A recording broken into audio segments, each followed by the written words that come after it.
고백합시다. 안식의 약속이 현실이 되려면, 아멘. 안식의 약속.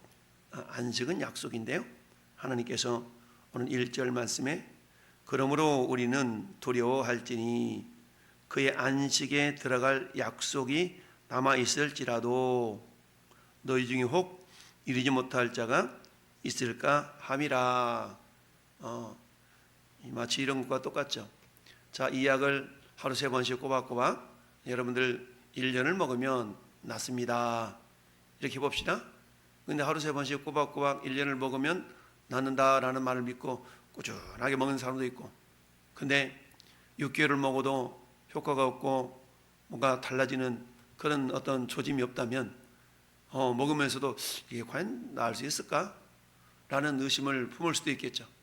그러나 의사의 말을 신뢰하고 꾸준하게 1년을 먹었을 때 그 결과는 의사의 말대로 이루어지는 경우가 있겠죠.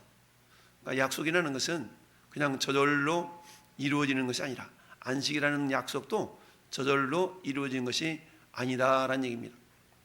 자, 예전에 이 발톱에 무좀이 있어가지고 발톱 무좀 치료를 하는데 요즘은 약이 좋아졌잖아요. 약이 좋아져가지고 일주일에 한 번만 먹던 먹어도 이렇게 되는 그런 시스템이거든요. 예전에는 약을 날마다 먹어야 돼. 그러다 보면 뭐 간이 나빠지기도 하고 막 이런 여러 가지 소문도 있고 그래가지고 약을 제대로 안 챙겨 먹으면 이 무좀이, 발톱 무좀이 나았나 싶으면 한 3개월 있으면 또 생기는 거야. 이러기를 한 10여 년 이상을 이렇게 경험을 했던 것 같아요. 그러다 보니까 이게 내성이 생겨가지고 잘 안 낫는 거야. 야, 그래서 보통 7, 8개월 이렇게 먹으면 나아야 되는데 안 낫는 거죠. 그래서 결국 어때요? 약이 좋은 약이 나왔으니까 이번에 잘 챙겨 드세요라고 해서 일주일에 한 번씩 먹는 것을 1년 6개월을 매주, 그러니까 100번을 먹은 거죠. 이렇게 먹었던 기억이 나. 그러니까 지금도 깔끔하게 나았는데, 그러니까 당장에 먹었었던 모습이 보이면 됐나 보다라고 그냥 약을 안 먹는 거야. 그래 버리면 의사는 어때요? 계속 잘 먹어줘야 됩니다 라고 하는데 내 생각에는 이 정도면 되지 않았나? 이런 생각이 들어서 참 반복적으로 고생을 했던 기억이 나는데요, 하나님도 역시 마찬가지. 하나님도 안식, 이 안식이라는 것은 우리가 보통 안식일을 기억하여 거룩히 지키라. 하나님께서 우리에게 십계명을 주실 때에 하나님을 향한 계명 4가지, 다른 신을 내게 있게 하지 말아라. 그리고 우상을 만들지도 말고 새기지도 말고 섬기지도 말아라. 절하지도 말아라. 그 다음에 여호와 이름을 망령되이 일컫지 말아라. 그 다음에 안식을 기억하여 거룩히 지켜라. 이 4가지가 대신 계명, 하나님 향한 계명이잖아요. 그런데 하나님 향한 계명이나 이웃을 향한 계명, 그 핵심은 뭐예요? 결국 사랑이죠. 사랑. 핵심은 사랑이거든요. 하나님을 너희가 사랑한다면 이렇게 해라. 이웃을 사랑한다면 이렇게 해라 라고 주님이 계명을 주셨죠. 그래서 하나님은 모세에게 2 돌판에 10계명을 새겨서 한쪽 돌판에는 대신 계명, 한쪽 돌판에는 대인 계명, 그래서 네 부모를 공경하라, 이것이 약속이 있는 첫 계명이다. 첫 계명은 하나님을 향한 다른 신을 내게 있게 하지 말아라는 계명인데 왜 첫 계명이라고 했을까? 그것은 2번째 돌판에 처음으로 있는 계명, 이런 의미거든요. 그렇게 해서 그 10계명의 핵심이 결국 하나님을 향한 사랑, 이웃을 향한 사랑, 사랑이라는 얘기죠. 그래서 10계명을 꽉 짜면 사랑이라는 한 단어가 나오게 됩니다. 자, 하나님께서 이스라엘 백성들을 저 이집트 땅에서 건져내서 가나안 땅에까지 인도에 들이시고자 하는 그런 계획이 있으셨죠. 그래서 400여 년 동안 고생하던 이스라엘 백성들이 하나님 향하여 부르짖었습니다. 그 부르짖음이 하나님께 상달된지라 라고 우리 출애굽기 2장에 말씀하고 있습니다. 그래서 하나님은 어때요? 모세라는 한 사람을 준비시키셨던 거 아니겠어요? 그래서 미디안 광야 가시나무 호렙산 가시나무 떨개 아래 불이 타는데 어떻게 저 불이 계속 타고 있지? 가서 보니까 불은 붙었는데 가시나무 떨기가 타지 않고 있는 것을 보면서 희한하다 라고 해서 그 무렵에 하나님 음성이 모세를 불러 세우죠.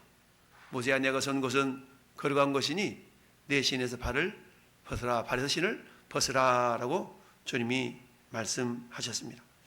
자, 이런 약속의 말씀을 우리 주님이 모세에게 주시면서 내가 내 백성 이스라엘 백성들의 그 고통 소리를 들었다. 이제 내가 그들을 건져내서 약속의 땅, 저 가나안 땅으로, 근데 그 가나안 땅은 이미 7 족속이 살고 있지만 그 족속이 살고 있는 땅으로 내가 인도하여 드리려 한다라고 모세에게 말씀해 주셨죠.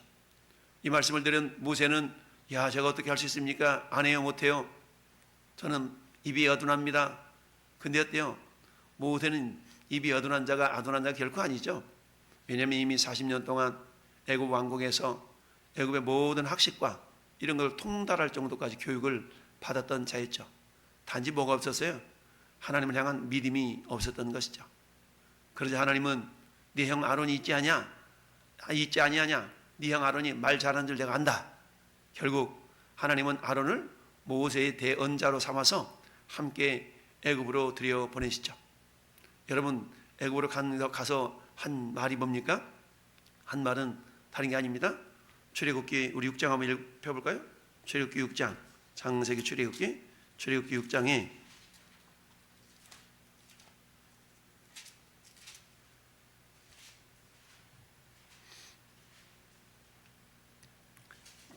자, 6장 출애굽기 6장 2절 보면 하나님 모세에게 말씀하여 이르시되 나는 여호와니라 내가 아브라함과 이삭과 야곱에게 전능의 하나님으로 나타났으나 나의 이름을 여호와로는 그들에게 알리지 아니하였고 가나안 땅 곧 그들이 거류하는 땅을 그들에게 주기로 그들과 뭐했어요?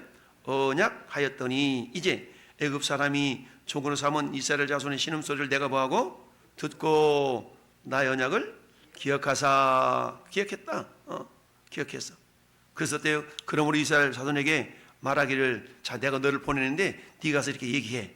말하기를 나는 여호와라 내가 애굽 사람의 무거운 짐 밑에서 너희를 빼내어 그들이 너에게서 너희를 건지며 편팔로 여러 큰 심판들로 너희를 속량하여 너희를 내 백성으로 삼고 나는 너희 하나님이 되리니 나는 애굽 사람의 무거운 짐 밑에서 너희를 빼낸 너희 하나님 여호와인 줄을 너희가 알리라. 이렇게 얘기했어요. 그러면서 내가 아브라함과 이삭과 야곱에게 주기로 맹세한 땅으로 너희를 인도하고 그 땅을 너희에게 주어 기업을 삼게 하리라 나는 여호와라 하셨다 하라. 이렇게 지금 모세한테 전했어요. 그러면 하나님의 약속의 말씀을 그들이 믿고 모세를 따라대는데 9절은 그렇지 않았죠. 9절 시작. 모세가 이와 같이 이스라엘 자손에게 전하였으나 그들이 마음이 상함과 가혹한 노역으로 말미암아 모세의 말을 듣지 아니하였더라. 아우야 내가 약을 6개월 동안 먹었는데 효과가 없거든요. 그러니까 이 약 정말 효과 있는 거야? 그 의사 말이 맞는 거야? 라고 약 먹기를 멈춰버리면 현상이 개선되지 않는다.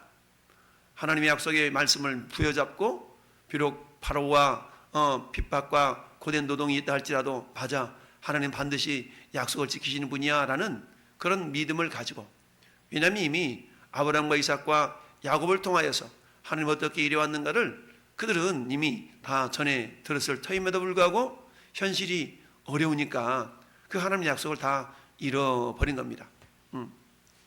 다시 본문으로 돌아와서 그러므로 우리는 두려워할지니 그의 안식에 들어갈 약속이 남아있을지라도 너희 중에 혹 이르지 못할 자가 있을까 함이라. 여러분 진정한 안식은 뭡니까? 아무리 주위 상황이 시끄럽고 신앙판 그야말로 잡음이 많아도 엄마 등박에 젖을 빨아먹고 푸곤히 잠든 아이와 같은 것이 안식이죠. 그러니까 안식은 아무 일도 않고 이런 게 안식이 아니라 엄마 품에 있는 어린아이가 시장 속에 있어 천원이 외치는 시끄러운 그런 소음 속에서도 평안하게 쉼을 가질 수 있는 게 진정한 안식의 모습이다라는 얘기죠. 그렇다면 우리 하나님께서는 이 이스라엘 백성들을 향하여서 뭐라고 말씀하고 있어요? 모세를 통하여서 내가 너희를 이곳에서 이끌어내서 가나안 땅으로 인도하여 드리려고 그런다. 근데 현실은 지금 바로의 그 핍박과 박해, 노동력은 더 강화되어지는 그런 현실 속에서 하나님을 신뢰하지를 못하는 것이죠. 그러다 보니까 어때요? 하나님은 10가지 재앙을 통하여서 하나님이 어떤 분인가를 그들에게 보여주셨죠. 그렇게 해서 이제 그들이 야 하나님 대단해 라고 믿고 나왔는데 며칠이 못 되어서 광야에서 어때요? 물이 없으니까 하나님을 원망하고 먹을 것이 없으니까 하나님을 원망하고 이런 하나님을 원망하는 그런 어떤 세대가 되어져 버리고 말았죠. 여러분, 믿음이라는 것은 바라는 것들의 실상이요 보지 못하는 것들에 대한 증거라고 그랬어요. 당장에 내 눈에 어떤 증거가 나타나야만이 그것이 야 맞아 하나님의 약속은 확실해 라고 우리가 그것을 받아들이는 것만이 믿음은 아니다라는 얘기죠. 비록 내 눈앞에 현실이 그렇게 되어지지 않는다 할지라도 전능하신 하나님은 반드시 그렇게 이루어 가실 뿐이라는 그런 우리가 사실을 신뢰하고 나갈 때에 결국 우리에게 진정한 안식이 주어질 수가 있다는 얘기입니다. 여러분, 안식이 뭐냐? 안식을 정의하기를 칼빈이라는 신학자는 이렇게 말했습니다. 하나님의 약속을 믿는 믿음은 그 약속의 말씀을 성취케 하는 인간의 최소한의 책임이며 의무다. 그래서 하나님의 약속에 대한해서 성취될 것을 믿고 잠잠하게 나가야 되는데, 하나님의 약속을 믿는 믿음이라는 것은 뭐냐? 그 약속의 말씀을 성취케 하는 인간의 최소함의 책임이며 의무다라는 얘기죠. 그럴 때 어때요? 우리 하나님 말씀 안에서 참된 안식을 누릴 수가 있다라는 얘기인데, 여러분, 우리는 주일을 안식이라고 하지 않냐고 주일이라 그러잖아요. 안식이라는 것은 뭡니까? 지난 한 주간 동안의 삶을 우리 하나님께 어때요? 그 결과를 가지고 보고하러 주님께 나오는 겁니다. 주님, 내가 이렇게 이런 한 주간의 삶을 살았습니다. 이건 마치 전쟁터에서 장수가 상대방 적진과 싸움에서 두 가지 결과가 나타날 수 있겠죠. 승리하는 승전의 소식을 보고할 수도 있겠고, 그 전쟁에 패배해서 이렇게 패배했나이다 라고 패배의 소식을 전할 수도 있겠죠. 두 가지 소식 다 전할 수 있습니다. 그럴 때 왕의 입장에서는 어때요? 승리한 장군에게는 상을 부여하겠지만 패배한 장수에게는 물론 책망도 하시겠지만 어때요? 다시 한번 기회를 주시게 하여서 왕은 그 장수를 어때요? 위로하고 격려하고 이런 모습을 보여줘야만이 진정한 왕의 모습이겠죠. 우리 하나님도 역시 마찬가지입니다. 저는 한 주간의 삶 속에서 내가 어떠한 삶을 살았는가는 나도 알고 하나님도 알고, 때로는 어때요? 매일 우리가 승리하며 사는 삶을 산다 그러면 다음 주일날 발걸음이 가벼울 거예요. 그런데 저는 한 주간의 삶이 그야말로 말씀대로 살지 못하고 내 뜻대로 내 마음대로 살았다면 예배당에 가기는 가야 되는데, 근데 어때요? 발걸음이 가볍지 못할 수가 있다는 얘기죠. 그럼에도 불구하고 어때요? 주 앞에 나와서 다시 말씀으로 무장하고 새 힘을 얻는 것이 진정한 안식의 모습인 것이죠. 따라서 진정한 안식이라는 것은 내가 아무 일도 안 하고 그냥 가만히 침대에 누워 있어서 이런 것만을 의미하는 것이 아니라, 우리가 주님 안에서의 안식이라는 것은 한 주간 동안에 지치고 힘들었던 여러분 육체와 영혼을 주님 말씀으로 어때요? 다시 한번 회복하고 그런 가운데 무장하는 이런 것을 우리가 안식이라 말할 수가 있죠. 그래서 예수님은 마태복음 11장에서 무엇라고 말씀하고 있습니까? 수고하고 무거운 짐진 자들아 다 내게로 오라. 내가 너희를 쉬게 하리라. 나는 마음이 오냐고 겸손하니 나의 멍에를 메고 내게 배우라. 그리하면 너희 마음이 쉼을 얻으리니 이는 내 멍에는 쉽고 내 짐은 가벼움이니라. 그저 아무것도 않고 가만히 있는 것이 안식이 아니라, 우리가 교회 공동체를 통하여서 정말 말씀으로 무장하고 말씀 은혜를 나누고, 이게 주일의 개념, 안식의 개념인 것이죠. 그러니까 오늘 본문도 역시 마찬가지죠. 그러므로 우리는 두려워할지니 그의 안식에 들어갈 약속이 남아 있을지라도 너희 중에 혹 이르지 못할 자가 있을까 함이라. 주님의 약속하신 안식은 저절로 주어지는 것이 아님을 우리가 알 수가 있습니다. 그래서 뭐라고 말씀합니까? 그들과 같이 우리도 복음 전함을 받은 자이나 들은 바 그 말씀이 그들에게 유익되지 못한 것은 듣는 자가 믿음과 결부시키지 아니함이니라. 믿음과 결부시켜 놨다는 얘기죠. 이스라엘 백성들 60만 명이 다 이집트에서 나왔지만 그들은 진정한 안식을 누리지 못하고 광야에서 다 죽어져 갔잖아요. 왜 그랬어요? 하나님을 신뢰하지 못했다. 믿음과 결부시키지 못했다. 믿음과 결부시키지 못했다라는 말을 우리는 3장 18절은 그렇게 얘기합니다. 앞에 있는 3장 18절 같이 읽어볼까요? 또 하나님이 누구에게 맹세하사 그 안식에 들어오지 못하리라 하셨느냐? 곧 순종하지 아니하던 자들에게가 아니냐? 여러분, 믿음은 곧 순종입니다. 순종하지 않는다는 얘기는 믿지 못한다는 얘기요. 순종한다는 얘기는 믿기 때문에 순종한다라는 얘기죠. 여러분, 우리는 영원한 안식을 누릴 그런 약속이 남아 있습니다. 그러나 이미 우리는 매 주일마다 매 순간마다 주님 품 안에서 안식을 또한 누리는 자들입니다. 그래서 자주 말씀드리는 것처럼 따라합시다. 이미 그렇죠. 우리는 천국의 삶을 사는 자들이야. 그러나 어때요? 아직은 완전한 천국의 삶을 사는 건 아니죠. 그래서 우리는 이미와 아직 사이에서 살아가고 있는 겁니다. 그럼에도 불구하고 이미 우리는 천국 백성으로서 천국 백성의 안식을 경험하는 자들이 되어야만이 영원한 안식을 사모할 수가 있다. 여러분, 자주 말씀드리는 것처럼 천국이라는 것은 어제도 어떤 분이 그런 강사님이 그런 말씀하셨나요? 그렇게 말씀하셨나요? 천국이라는 것은 죽어서만 가는 것이 아니다. 이미 이 땅에서 내가 천국을 경험해야만이 영원한 천국을 사모하는 것이지, 이 땅에서 천국이 경험되지 않는데 천국이 어떤 곳이라는 것을 우리가 어떻게 하나님의 약속에 믿음도 부족한데 알 수 있겠습니까? 주님 안에서 나에게 주시는 샬롬, 에이레네의 그런 참 평안. 천국은 여기 있다 저기 있다 해도 너희가 미혹되지 말아라. 하나님 나라 천국이 이미 너희 안에 있느니라. 우리 안에서 우리 마음 가운데서 이미 천국이 경험이 되어져야 되겠죠. 그 천국은 뭐라고 그랬습니까? 먹는 것과 마시는 것이 아니라 오직 성령 안에서 의와 평강과 희락이니라. 내 마음 가운데 의로움, 어떻게 하면 하나님 뜻을 이루어드리는 그런 삶을 살지?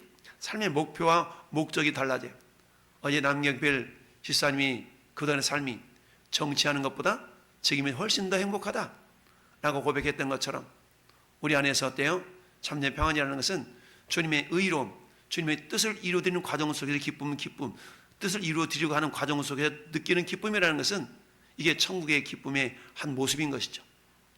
의와 평강과 내 영혼 평안해, 내 영혼 평안해.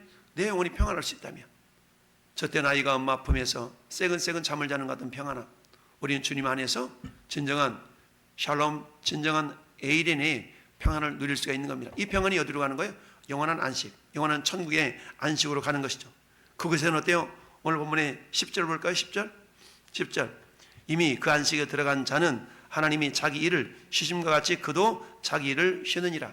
이것은 어때요? 이미 죽어서 영원한 천국에 들어간 자의 삶의 모습을 말하는 겁니다. 그러므로 우리가 저 안식에 들어가기를 힘쓸지니, 이 말은 무슨 말입니까? 저절로 되는 건 아니라는 얘기죠. 우리의 믿음을 지켜야 된다는 얘기죠. 켈빈이 얘기했던 것처럼 어때요? 주님의 약속의 말씀을 성취케 하려고 하는 인간의 최소한의 믿음의 반응이 있어야 된다는 얘기죠. 그 믿음의 반응을 두 글자로 순종이라고 표현합니다. 오늘 하루도 저와 여러분을 향해서 하나님은 영원한 안식을 약속해 주시고 이 땅에서 매 주일마다 매 순간마다 그리스도 예수 안에서 주님이 주시는 평안, 샬롬을 누리며 영원한 안식을 사모하기를 원하십니다.